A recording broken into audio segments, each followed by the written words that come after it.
네, 안녕하세요. 주식은 역시 기리기리세 기리십니다. 안녕하세요, 여러분들. 자, 매주 일요일마다 돌아오는 그 시간입니다. 매주 기리과 함께 증시가 최근 들어 좋지 않지만 하지만 또 어둠이 있으면 빛이 있는 거 아니겠습니까? 곧 좋아지길 바랍니다. 오늘도 화이팅!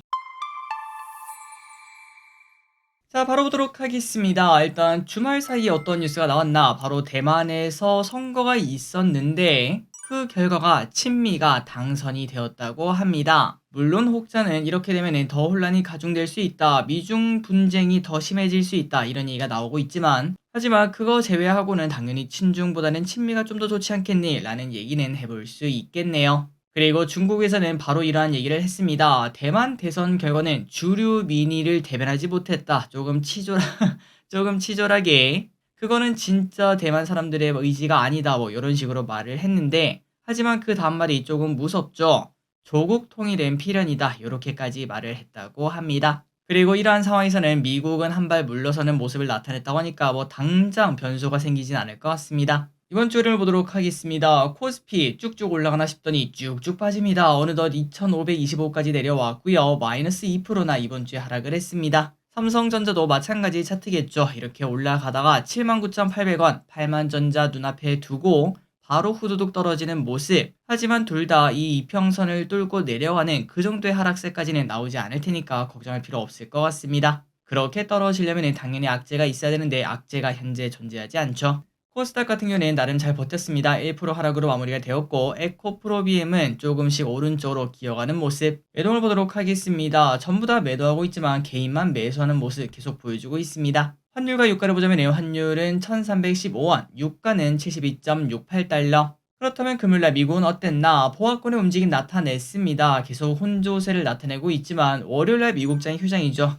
그러한 영향인지 그냥 이렇게 보합권으로 마무리가 된 걸 확인할 수 있습니다. 코인 시장을 보도록 하겠습니다. 지금 현재 어느덧 많이 떨어졌네요. 5,800만원까지 하락을 했고 이 부분이 제가 말씀드렸던 그겁니다. 결국 현물 ETF가 승인이 되어도 아마도 뭐 단기간은 뉴스에 팔아라 나오지 않을까라고 생각하고 있는데, 그런데 중요한 건 이거겠죠. 이것만 가지고 뉴스에 팔아라라고 말하기 좀 어렵습니다. 제가 생각했을 때는 한 5,200만원 이 정도 라인까지는 빠져야 진짜 뉴스에 팔아라 아닌가라는 생각이 드는데, 과연 앞으로 어떤 호재가 더 등장할지, 비트코인은 다시 올라갈지 아니면 떨어졌다가 올라갈지 계속 체크해보도록 하겠습니다. 어쨌든 이런 걸 종합적으로 봤을 때 코스피는 소폭 상승 출발할 것 같네요. 그렇다면 다음 주 증시 전망 한번 보도록 하겠습니다. 1월 중순이 되었지만 증시는 쭈르륵 계속 하락하고 있고 코스피는 어느덧 8일 연속 하락을 하고 있는데, 하지만 이제는 121선에 딱 지지했기 때문에 바닥을 잡아주길 바랍니다. 그리고 큰 악재도 없기 때문에 더 큰 하락이 나타나진 않겠죠.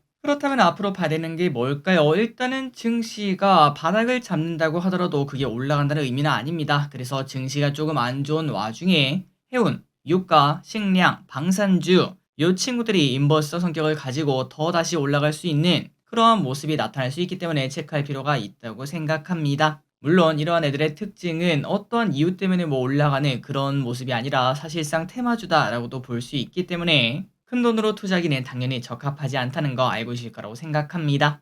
그리고 만약에 증시가 바닥을 잡아준다. 그렇다면 어떻게 될까? 최근 들어 조금 쉬어갔던 반도체 관련주, 온디바이스 AI, CXL, 6G 이 친구들이 다시 달려줄지도 체크를 해볼 필요가 있고요. 또한 최근 들어 미국에서는 메타버스가 좋은 모습을 보여주고 있기 때문에 우리나라 메타버스도 추가 상승이 가능할지 한번 보도록 하겠습니다.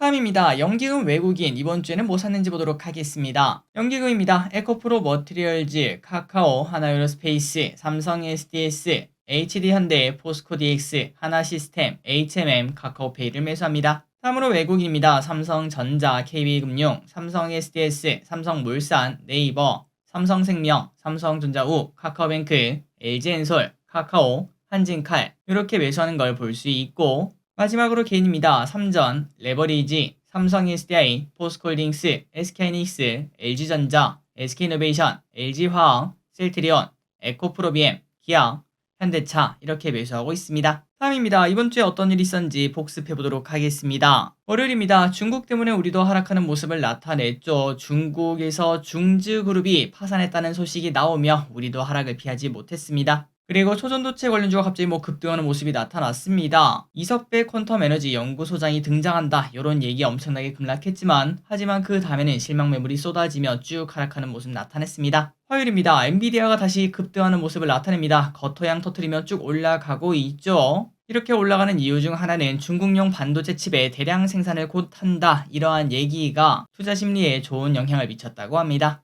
유가가 급락하는 모습을 나타냈습니다. 갑자기 사우디아라비아가 아시아로 수출되는 석유 가격을 배럴당 2달러 인하한다 이런 얘기를 꺼냈기 때문이죠. 삼성전자 실적이 발표가 되었는데 그날 쭉 빠지는 모습 2.6%나 급락하는 모습 보여줍니다. 토스 관련주가 갑자기 급등하는 모습을 나타냅니다. 앞으로도 지속적으로 조금 쉬다 싶으면 다시 또 올라가는 그런 모습이 나타날 수 있기 때문에 지속적으로 체크할 필요가 있습니다. 6G 관련주 이야기가 나왔습니다. 이재용 회장의 첫 행보가 AI거나 반도체 이쪽일 거라고 생각했는데 6G였다는 소식이 나왔죠. 앞으로도 나올 소식이 많기 때문에 1년 정도 보고 길게 투자할 섹터라고도 말할 수 있습니다. 현물 ETF가 결국 승인이 되었습니다. 그래서 코인은 잠시 급등하는 모습을 나타냈다가 아까 보셨다시피 쭉 빠지는 모습 보여줬습니다. 미국 CPI가 공개가 되었는데 예상보다 조금 높게 나왔습니다. 지정학적 리스크가 갑자기 나오고 있습니다. 미국 대사관에 폭탄 테러가 나왔고 그리고 미국과 영국이 예멘 후티 반군 소탕 작전을 시작한다 등등 여러가지 이야기가 나오고 있습니다. 마지막입니다. 다음 주에는 어떠한 일이 있을지 예습하고 끝내보도록 하겠습니다. 월요일입니다. 미국 증시의 휴장입니다. 다보스 포럼이 시작됩니다. 화요일입니다. 골드만삭스 모건 스탠리 실적 발표. 수요일입니다. 삼성전자 갤럭시 언팩 행사가 있습니다. 온디바이스 AI 관련주가 움직일지 보도록 할게요. 목요일입니다. 미국 임상 종양학회 소화기암 심포지엄이 열립니다. 금요일입니다. 애플 비전 프로 미국 사전 판매가 시작. 갤럭시 S24 사전 예약이 시작됩니다. 네이버페이 차보험 비교 서비스를 출시합니다. 그리고 그 다음 주에는 중국 LPR 발표, 그 다음에 12월 생산자 물가 지수, SK하이닉스, 인텔 등 실적 발표 등 이제 실적 시즌이 시작을 합니다. 마지막으로 달력을 보고 끝내보도록 하겠습니다. 이번 주에 공모주가 이렇게 몰려오고 있습니다. 전부 다 체크하시고요. 아래쪽에는 달력도 정리되어 있으니까 3초 뒤에 넘어가도록 하겠습니다. 자, 오늘의 공부 여기까지 끝났습니다. 항상 이렇게 같이 공부해서 진심으로 감사합니다. 지금까지 기리셨습니다. 빠이요.